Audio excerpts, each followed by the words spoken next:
కూటమి ప్రభుత్వం వచ్చాక టీడీపీ నేతల దోపిడీకి అదుపు లేకుండా పోయింది. శ్రీ సత్యసాయి జిల్లా కదిరిలో టీడీపీ నేతలు భూదందాలతో అక్రమార్జన చేస్తున్నారు. ఇంటి పట్టాకు 50,000 రూపాయల చొప్పున వసూలు చేస్తున్నారు. డబ్బు తీసుకొని పేదలకు నకిలీ పట్టాలు ఇస్తున్నారు టీడీపీ నేతలు. కదిరి ఆర్డీఓ విచారణలో బాధితులు తమ గోడును చెప్పుకున్నారు. పేదలను దోపిడీ చేస్తున్న టీడీపీ నేతలపై చర్యలు తీసుకోవాలని డిమాండ్ చేశారు.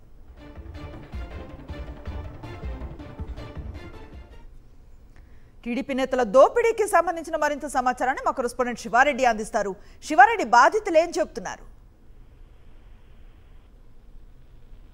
ఉమ్మడి అనంతపురం జిల్లాలో టీడీపీ నేతల అవినీతి తారస్థాయికి చేరిందని చెప్పాలి. కదిరి ఆర్డీఓ కార్యాలయం వద్ద అత్యంత విలువైన ప్రభుత్వ భూములను యథేచ్ఛగా విక్రయిస్తున్న పరిస్థితి కనిపిస్తోంది. వాస్తవానికి 2007లోనే పేదలకు పంపిణీ చేసిన ఈ భూములపై టీడీపీ నేతలు కన్నేశారు.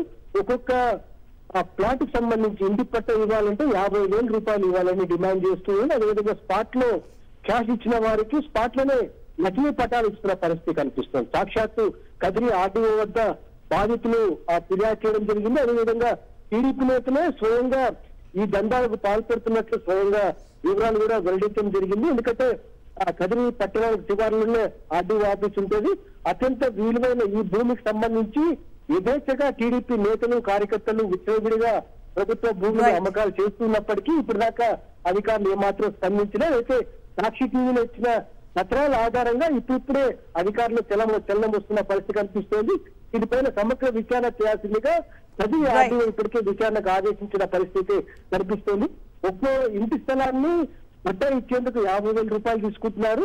అదేవిధంగా రోడ్డుకు ఏదైతే హైవేకి ఆనుకుని ఉన్న పట్టాలకు అయితే మాత్రం దాదాపు 5 లక్షల నుంచి 10 లక్షల దాకా విక్రయిస్తున్నట్లు చాలా స్పష్టంగా ఇప్పటికే అధికారుల విచారణలో వెళ్లింది. Okay, thank you Sivareddy.